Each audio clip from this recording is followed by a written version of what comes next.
উদ্বিগ্ন হয়েও না। ওয়া আনতুমুল আ'লাউনা, তোমরাই বিজয়ী হবে। তোমরাই কি হবে? ইন কুনতুম মুমিনিন, যদি প্রকৃত মুমিন হও তবেই। বুঝতে পারলাম ভাই? আল্লাহ কে বলছেন? আমাদের সৃষ্টিকর্তা, আমাদের পালনকর্তা, আমাদের রিজিক দাতা, আমাদের বিধানদাতা, এই মহাবিশ্বের স্রষ্টা। পুরো মহাবিশ্ব আল্লাহ পাকের আইনে চলে, পৃথিবী বাদ দিয়ে।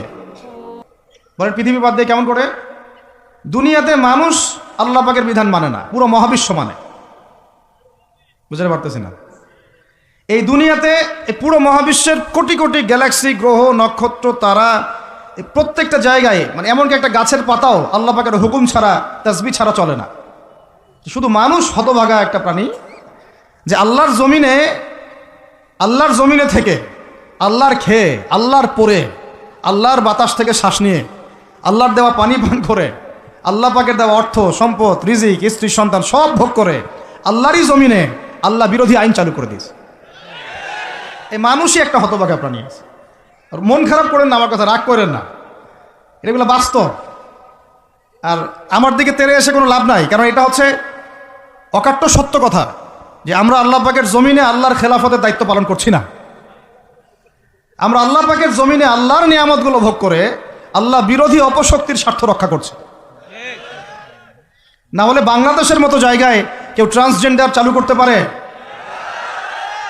একটা 90% মুসলিমের দেশে কেউ সুদভিত্তিক ব্যাংকিং সিস্টেম চালু করতে পারে? মদের বার চালু করতে পারে? জেনার লাইসেন্স দিতে পারে? পতিতালয় লাইসেন্স প্রাপ্ত হয়? কখনো ওই যে যাত্রা, পালাগান, ঢাকঢোল, ডুগি তবলা বাজতেছে, কেউ প্রতিবাদও করতে পারে না। করতে গেলে তাকে বলা হয় সে মৌলবাদী, সে সন্ত্রাসী, সে জঙ্গি, উগ্রবাদী। তো আমরা যদি আল্লাহ পাকের জমিনে আল্লাহর খেয়ে, আল্লাহর পরে, আল্লাহ পাকের সব নিয়ামত ভোগ করে এই যদি হয় আমাদের অবস্থা, তাহলে আমাকে আপনি বলেন যে আল্লাহ পাকের কি বয়ে গেছে যে আমাদের হাতে আল্লাহ পাক এই দুনিয়াতে বিজয় দিবেন? আর কোনো জাতি নাই? পুরো মহাবিশ্বে সবাই আল্লাহর হুকুম মেনে চলে। সূরা বনী ইসরাঈল পড়েন, এমন কোন সৃষ্টি নাই আল্লাহ পাকের যে আল্লাহর তাসবিহ পাঠ করে না। শুধু মানুষই হতভাগা একটা সৃষ্টি। আমরা, আল্লাহ মাফ করেন আমাদেরকে, নামাজও পড়ে না। কি করে না? পাঁচবার দিনে বলা হচ্ছে হাইয়া আলাস সালাহ, হাইয়া আলাল ফালাহ, সাফল্যের জন্য আসো, সালাতের জন্য আসো, কল্যাণের জন্য আসো। কানে ঢুকে না? যায় না নামাজ পড়তে। কোরআন, ওই যে বললাম, বাসায়, সবার বাসায় কোরআন আছে। এমন কোনো ব্যক্তি আছেন আপনারা যে আপনাদের বাসায় কোরআন নাই? প্রত্যেকের বাসায় আছে। এমনকি আপনার ফোনের মধ্যে অ্যাপসে আছে, খুলে দেখার সময় নাই। সময় কোথায়? মানে এত ব্যস্ত, সকাল থেকে রাত পর্যন্ত এতই ব্যস্ত মানুষ হতভাগা, কোরআন খুলে দেখার সময় নাই। আবার বলে, এসব কথা বললে আবার বলবে যে আমরা কি ইসলাম কম বুঝি? আপনারাই ইসলাম বোঝেন, আমরা বুঝি না? আপনারাই মুসলমান, আমরা মুসলমান না? এইগুলো বলবে। উমর রাদিয়াল্লাহু আনহু ঠিকই বলেছিলেন আজকে থেকে এই 1400 বছর আগে, যে ইসলাম ধ্বংস হবে যখন দেখবা 3টা বিষয় সমাজে চলছে। 1, দল্লাতুল আলেম, আলেমরা যখন পথভ্রষ্ট হয়ে যাবে তখন সমাজে ইসলাম ধ্বংস হয়ে যাবে। 2, ওয়াল আইম্মাতুল মুদিল্লিন, যখন আসবে এমন কিছু শাসক যারা পথভ্রষ্ট, মুদিল্লিন, তখন সমাজে ইসলাম ধ্বংস হবে। আর ওয়াল মুনাফিকিন ফি জিদারি কিতাবিল্লাহ, যে মুনাফিকরা যখন আল্লাহর কিতাব নিয়ে বাকবিতণ্ডা করবে, মুনাফিকরাই বাকবিতণ্ডা করবে যে আমরাই বেশি বুঝি ইসলাম, তোমরা বোঝো না। আর বাংলাদেশে টকশোর সংস্কৃতি চালু না হলে আমরা এটা বুঝতে পারতাম না যে আসলে এই হাদিসটা সত্য। মাথার উপর দিয়ে যায় কথা কিছু না, পরে লেকচার রিপিট শুনে নিন। মূল জায়গায় আসি। কোরআন ঘরে আসে, আমরা তেলাওয়াত করি না। নামাজের আজান কানে আসে, নামাজে যাই না।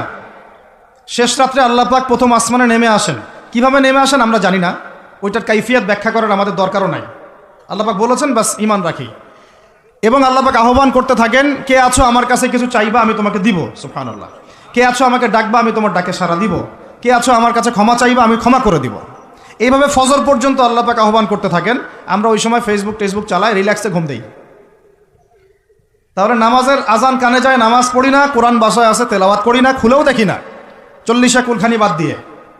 আর শেষ রাত্রে আল্লাহ পাক আহ্বান করতে থাকেন, আমি উঠে ওযু করে 2টা রাকাত নামাজ পড়ে একটু দোয়া করব, সেটা পারি না।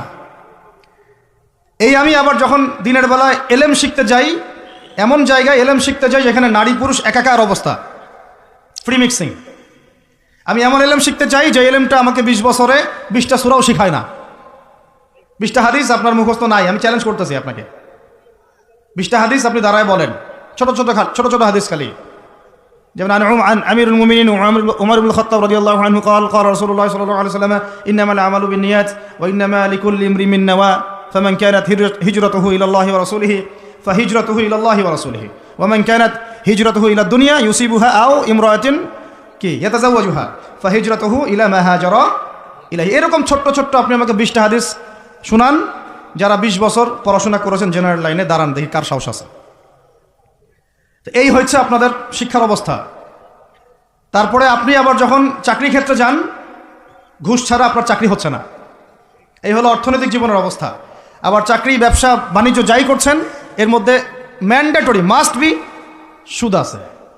কি আছে? এই মাপে কম দেওয়া তো আছেই, অন্যের সম্পদ আত্মসাৎ তো আছেই, পণ্যে ভেজাল দেওয়া তো আছেই, তারপরে সিন্ডিকেট তো আছেই, যেটার দাম এখন এই রজবের আছে কয় তারিখ? রজবের 14-15 হবে না? তো এই রজবের 14-15তে যে পণ্যের দাম 200 টাকা, 1.5 মাস পরেই সেই পণ্যের দাম হবে 400 টাকা। এই হলো অর্থনৈতিক জীবনের অবস্থা। আর সুদের সাথে সম্পৃক্ত না হলে তো আমাদের ঘুম হচ্ছে না।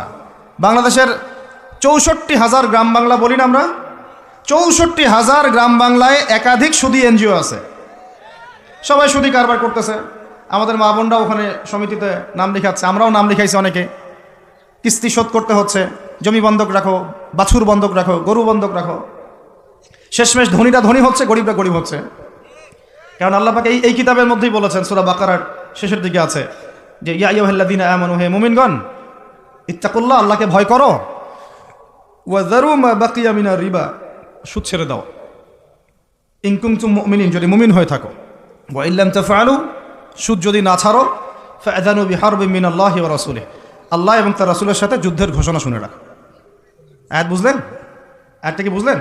আল্লাহ পাক বলছেন যারা সুদ খায় বা সুদ না ছাড়ে এরা আল্লাহ এবং তার রাসূল মুহাম্মদ সাল্লাল্লাহু আলাইহি ওয়াসাল্লামের বিরুদ্ধে অস্ত্র নিয়ে দাঁড়ায় আছে। তো আপনার আমার কল্যাণ হবে না ভাই দুনিয়ায়? পরকালে কল্যাণ হবে না? আমরা হাউজে কাউসারের পানি তো পাবো ইনশাআল্লাহ, আমরা কবরের উত্তর তো দিতে পারবো ইনশাআল্লাহ। আমাদের জন্য নবী সাল্লাল্লাহু আলাইহি ওয়াসাল্লাম সুপারিশ তো করবেন ইনশাআল্লাহ, সুপারিশ তো নবীজি করবেন, এটা ঠিক আছে, এটা তো ঠিক আছে। কিন্তু কোরআনে যে আল্লাহ পাক বললেন যে সুদ যদি তোমরা না ছাড়ো তাহলে জেনে রেখো তোমরা আল্লাহ এবং তার রাসূলের বিরুদ্ধে যুদ্ধ করতেছো। তো এখন এইটা আমরা কিভাবে আল্লাহ পাককে বুঝ দিব?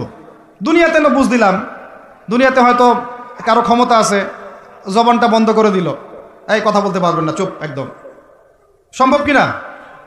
দুনিয়াতে হয়তো সুদের মহাজন যারা একত্রিত হয়ে দেখা গেল যে একে তো সরাইতে হবে রাস্তা থেকে, এত মারাত্মক কথা বলতেছে, সরাই না হয় দিল, ও হতেও তো পারে, ইতিহাসে হয় না এমন। তারপরে কারো হয়তো দুনিয়াবি স্বার্থ আছে, বুঝাচ্ছে আমার বউ আছে, বাচ্চা আছে, চাকরি বাকরি কেমনে ছাড়ি ইত্যাদি। তো সব না হয় বুঝলাম, আল্লাহ পাকের সামনে আপনি এখন কি বুঝটা দিবেন?